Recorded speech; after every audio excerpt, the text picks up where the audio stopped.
Iran. This is Radio Islam International, and this evening we bring you an important eyewitness medical account from the Gaza Strip with a medical professional who recently Gaza Strip. That's Dr. Ahmed Habib, based in the United Kingdom, where he's a consultant thoracic surgeon, and he joins us this evening to share his experiences as well as important messages from Gaza that need to be shared with the world. Dr. Ahmed Habib, Assalamu alaikum wa rahmatullahi wa barakatuh, and welcome to Radio Islam International. Wa alaikum assalam wa barakatuh, and thank you for asking me to join you. It's a pleasure to be with you today, inshallah. Just a bit of a background to yourself, Doctor, if you could kindly give us a perspective on the type of work that you do, the type of field within medicine that you practice, your speciality. So I am a chest surgeon, meaning that I operate on injuries inside the chest. And statistically, these are during war times, the injuries that are most likely to be saved from death.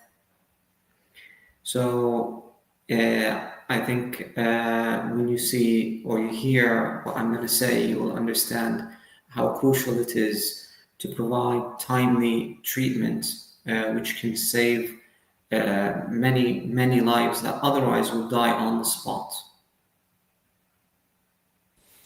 I understand then, Doctor, that this was not your first medical mission during this genocide to the Gaza Strip. This may have been, I think, your third trip to the Gaza Strip.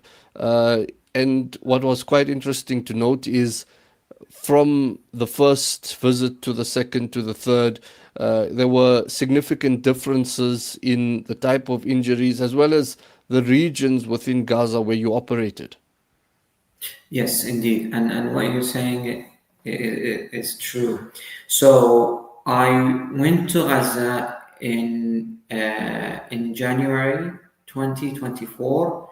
Alhamdulillah, I was one of the first missions to reach. And then I went to Gaza again in December 2024, just before the ceasefire started on the 4th of January. As I left Gaza, the ceasefire started. And then, alhamdulillah, Allah Azza wa Jalla blessed me by visiting Gaza again about 3 weeks ago. I just left Gaza. And in each one of them, the casualties were completely different. And the tactics were completely different. So in the first visit, there was carpet bombing. So it's all F-16s bombing every few minutes, all night, all day. Houses just drop on the people. Whoever survives reaches the hospital. A lot will reach the hospital dead. But when they have their limbs crushed, they get amputated. But when their heads or their torsos are crushed, they usually die. So and that's why initially during this period, you found a lot of amputees, because other areas of the body would basically die. And then when I visited after about 12 months from that, the plan was to annex the north of Gaza from the south, and the borders of Netzarim were closed, and there was massive destruction and massive hunger in the north of Gaza. And during that period, I was deployed to the south, so I didn't see those casualties. I would just hear about them, and they could not reach me. And I was very busy dealing with neglected cases and cancer cases that had not been treated in the south from the start of the war. But the damage and the injuries were basically in the north. And for some reason, after the ceasefire from January to March, they started doing a completely different and widespread methodology, whereby they would the whole of Gaza is now starved, and they collect the people into camps. where they enter in one side, and as they leave, they are being shot and bombed. Shot by live firearm bullets, as you will see, as I will explain, and bombed, whereby about 80% of the casualties that reached me this run were explosive injuries, mainly caused by shrapnels going all over the body, shredding what it passes through, whether it be the heart muscle, whether it be the lungs, whether it be the food pipe, wherever it goes, it just shatters what it meets. And if you're in the center focus of the explosive injury, you can have auto amputations where families die and those who survive come with missing limbs, and massive damages to different parts of their bodies, subhanallah, requiring very, very extensive treatments, with operations lasting up to 12 hours, with multiple teams working on the chest, on the bowel, and on the limbs. And another problem that we faced, and you probably already know, is that these people have not had any proper food. They haven't seen fruit for months. So they are massively malnourished. Wounds are not healing. A small Venflon prick in the hand ends with the whole skin of the hand denuded. A patient that had a simple chest infection, 27 years of age, that does not have done any diabetes, does not have any immunocompromise, ends on the ventilator dying because the infection damaged all the lungs. This is not normal. This is not normal. These are very malnourished patients. And you already have seen that some of them drop dead without even any surgery required. They drop dead because what happens over time when you don't eat your basic needs to survive, just to live, your body needs some calories every day, a very basic minimal of calories. And if you don't get those calories, your body eats itself up. It breaks down all the fats, it eats up all the sugar, and then it starts breaking down the muscles. And that's why you see people with skin on bone, because the muscles have gone and they just drop in the streets, and then they drop dead. They drop dead. So I dealt with, in the span of about 10 to 12 days, I dealt with over 40 casualties. A lot of them were injuries meant to kill, bullet shots straight to the heart, and they are usually come in swarms of massive numbers of patients. I was in the center of Gaza. Gaza, you can divide it health-wise into three sectors: the north, the center, and the south. The Gaza Humanitarian Foundation, or AID, has about 4 distribution points, 3 in the south and 1 in the center. And I was next to the one in the center. And they would come at the same time when the people would gather to get the food. Usually they call it death centers, because they get shot dead and they don't know if they're going to go back to their kids. They just want something to feed their kids, so they risk their lives. Otherwise, they wouldn't go. About 90+% of the people are men and children. In one go, in one of the massive injuries, we used to get between 200 to 500 injuries a day in a small hospital. This is not initially a hospital designed to treat trauma. It used to be a hospital designed to deal with midwives and births and normal deliveries, but now obviously this is gone, and it has to deal with completely different scope and scale of mass casualties. In one go, once I was called to the ER, just to give you an idea about the mass casualties, there were patients all over the place, relatives all over the place, patients on the floor, patients on the beds, and I had 3 patients at the same time dying. The first was a neurology doctor who was bombed with shrapnels going through his chest. And on drainage, they found that he had already bled a third of his blood volume. 2 liters came straight out into the drain. He still had a blood pressure. He was still able to talk full sentences. The next patient was a patient that was gasping for breath. His ribs were crushed. He wasn't able to breathe. He was about to die on 100% oxygen, not coping at all.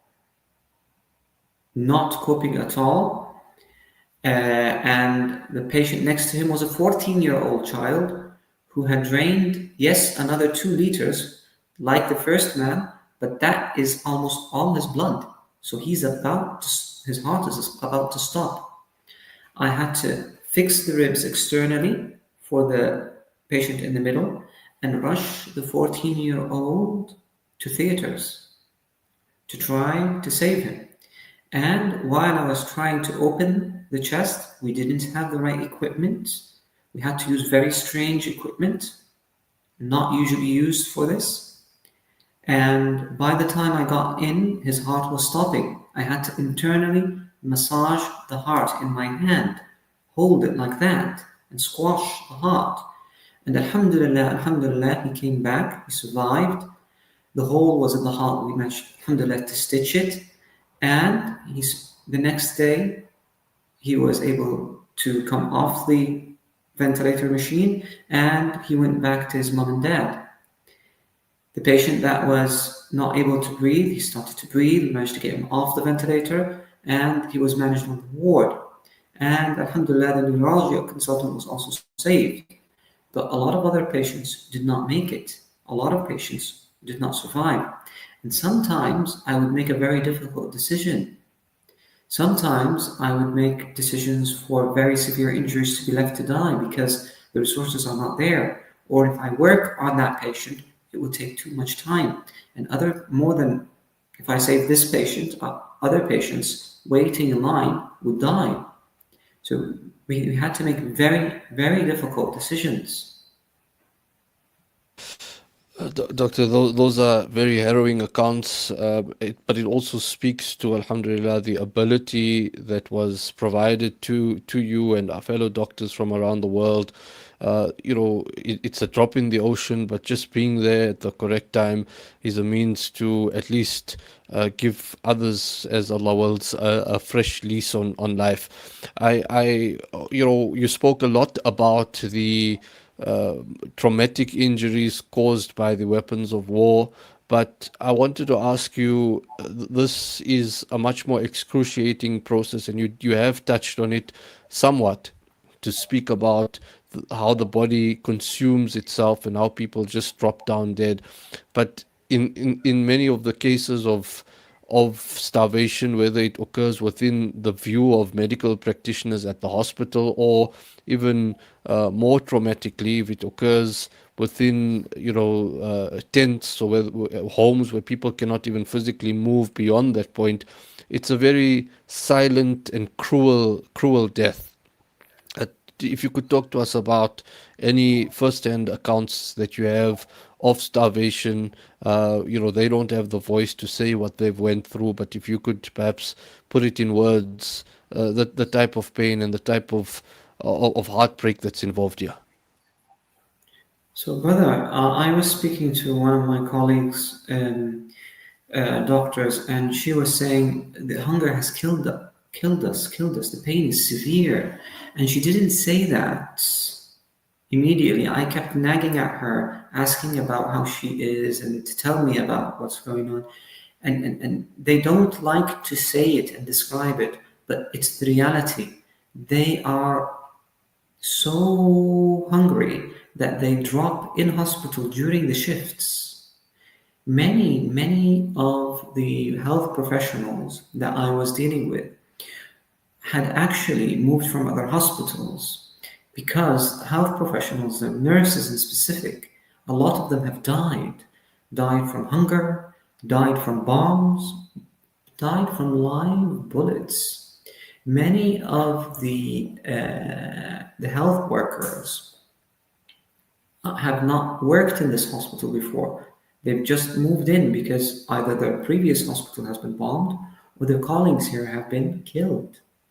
A lot of the relatives, when you hear about the casualties, the targets is not on single people or to try to target Hamas. No, they actually are targeting crowds, a group of kids playing together, those coming out of the humanitarian camps, families gathered together, or sometimes when there were cafes, they would bomb them in the cafes where people would try to go online, utilize Wi-Fi, and try to get some form of money or living. It's just an attempt to completely kill everyone. And the modality of the bombings, the modality of the shots are purposefully meant to kill, not to injure, no more, no, to kill.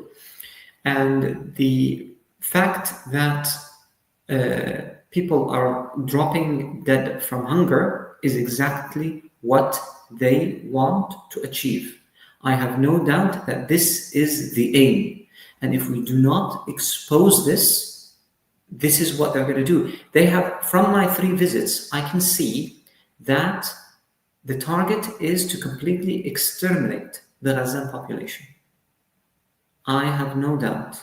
From the injuries I see, the modalities I see, it is not targeting anyone that they doubt. No, they are targeting the population, the civilians, the youth.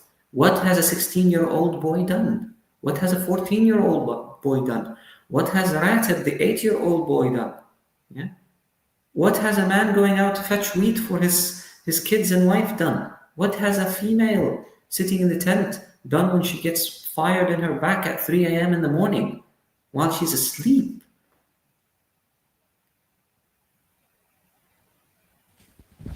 What has a Listening to student you. nurse, 19 years of age, done when you shoot machine guns loaded on drones, quadcopters, and you just shed the whole family to pieces?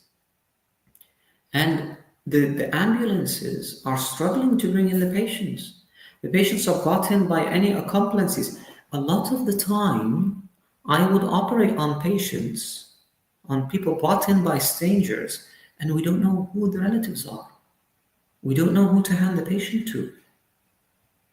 And if the patient needs my operations on a heart or on a chest, it needs an intensive care unit afterwards. There's no intensive care unit unless someone dies on the bed. It is horrendous, horrendous.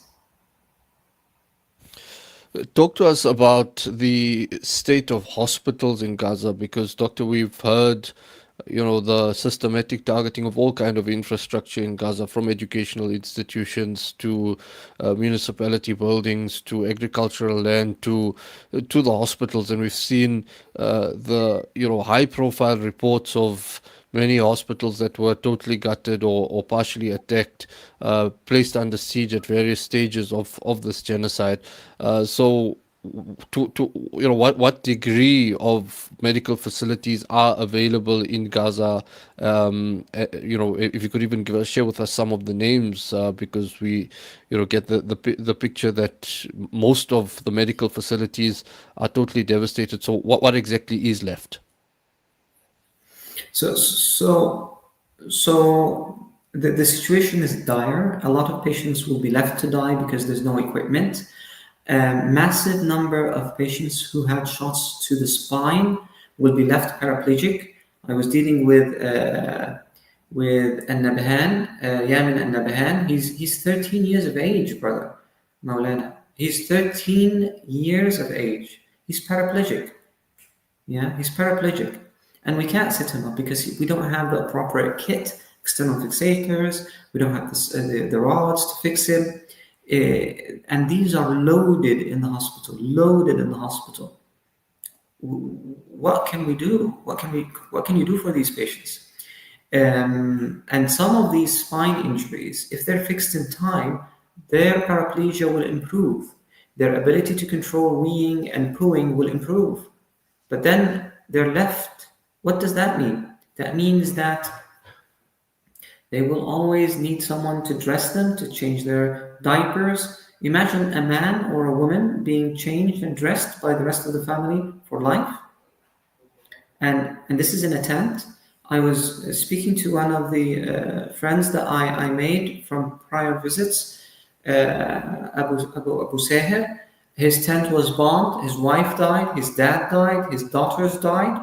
Yeah, his daughters used to come in the hospital to use the Wi-Fi in EGH so that they can study. Yeah, they're dead now, and he has both his limbs are broken. Who's going to look after him, brother? Who's going to look after him? So the situation is dire. When I came, you remember? I mean, I was telling you about opening that kid whose heart was stopping as I was opening the chest. We usually open the chest by certain types of saws. The saw wasn't there. I had to open the chest with a chisel, a hammer and a chisel. I've seen traumas, Maulana. I've seen traumas in those few days I've never seen in my 25 years career. I've seen injuries that are not present in the books.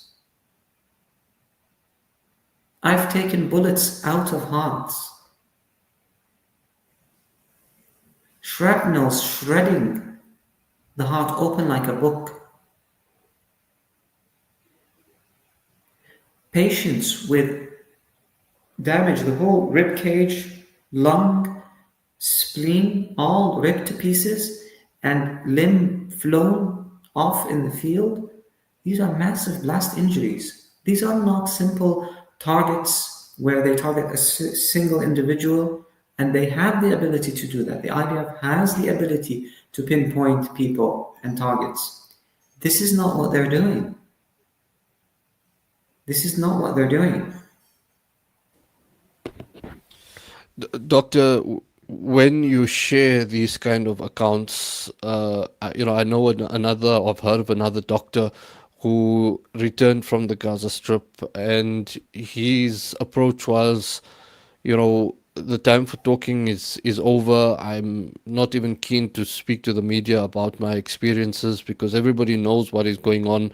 I might be able to share some personal experiences, but there is no person out there who can actually claim to say that they are unaware of the realities and the direness of the situation in Gaza. You are speaking about it, and by taking this responsibility, you obviously have certain thoughts in mind that all your sharing, all your emotional pleas to the humanity of the viewers should not go in vain. This should produce some sort of change. What exactly is going through your mind? How would you want audiences to respond to these type of emotional pleas coming from the depth of Gaza?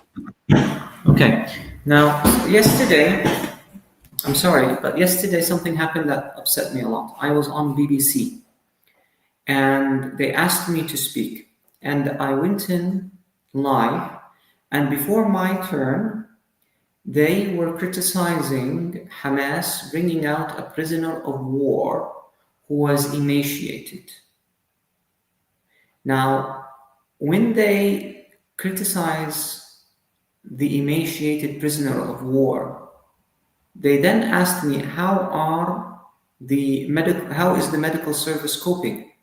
What do they think? Do they think that the people in Gaza will let their kids drop dead and feed the prisoner of war? Feed the prisoner of war meat, eggs, and cooked breakfast? What do they think? These people are dropping dead from hunger. This does not happen overnight. I dare any one of you to keep starved 8 days, having nothing to eat for 8 days. What would you do?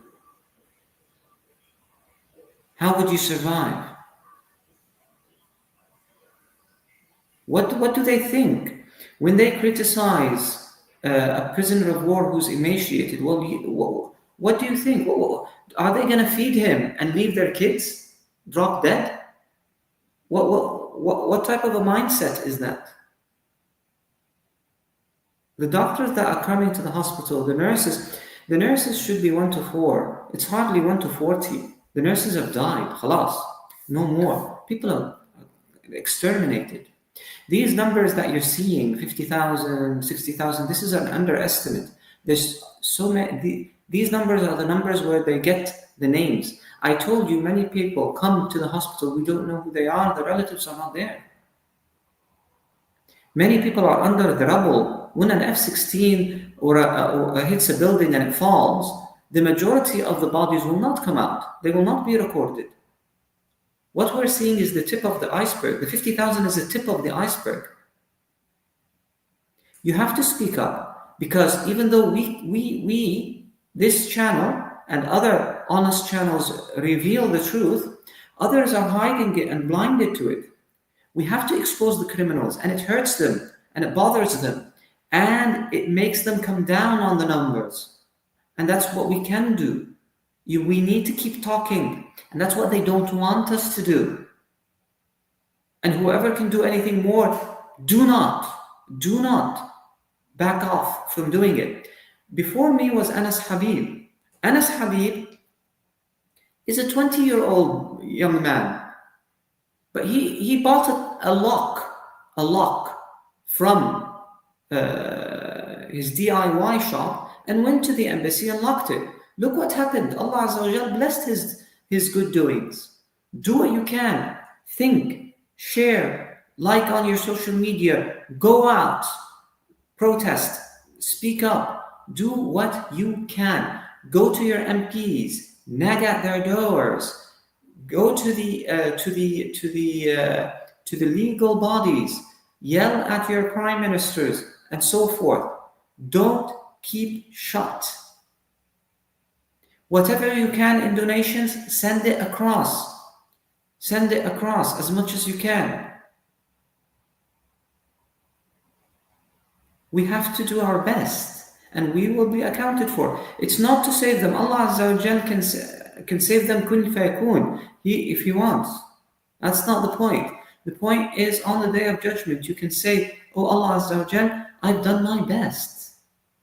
I've done my best." The results are in His hands, not my hand. Not your hand. Not what we do. That patient that survived didn't survive because I was there and I treated him. He survived because Allah Azza wa Jal treated him. Allah Azza wa Jal destined that he's going to survive. And He blessed me that I was part of this treatment.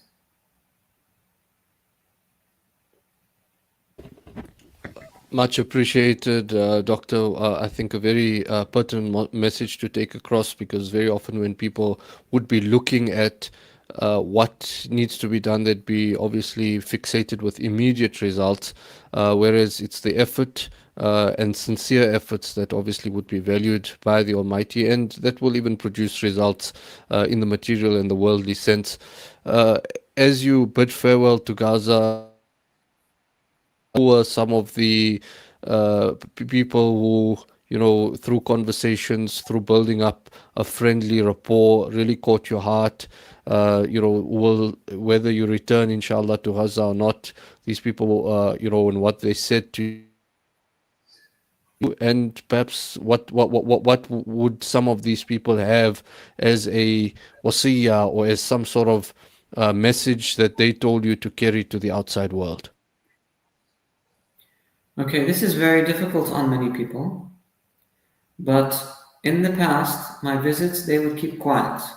But this time they did not keep quiet. They said, we will hold each and every Muslim, each and every Arab, each and every human who could help and did not help to account on the day of judgment. This was the message. SubhanAllah, it is a very difficult message. And I ask Allah Azza wa Jal that He guides us to what we can do, and that He helps us do what we can to save us on the day of judgment. What we are witnessing now has never been witnessed in history, and we will be accounted. We are surviving a mass genocide live. We are aware of it. It's not like what happened in Iraq. It's not like what happened in Yemen. No, we can see it in front of our eyes. Dr. Ahmed Habib, I thank you so much for joining us here this evening on Radio Islam International. One can gauge from what you've shared with us this evening, and absolutely justified to do so. There's no time for theoretical discussion or academic analysis. This is a crisis, and it needs to be dealt with the kind of seriousness and the serious approach that you've taken in your discussion this evening.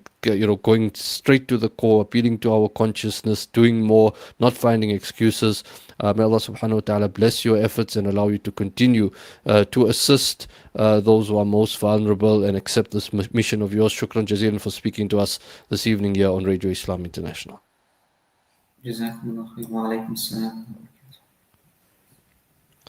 Dr. Ahmed Habib, consultant thoracic surgeon in Wolverhampton in the United Kingdom, who's just returned from a medical those accounts with us, and hopefully just impressing once again upon us the seriousness of action and the seriousness of doing whatever is within our capacity, and not wasting a moment of time to be able to escalate those particular efforts. This is Radio Islam International. It's 5 minutes past 9.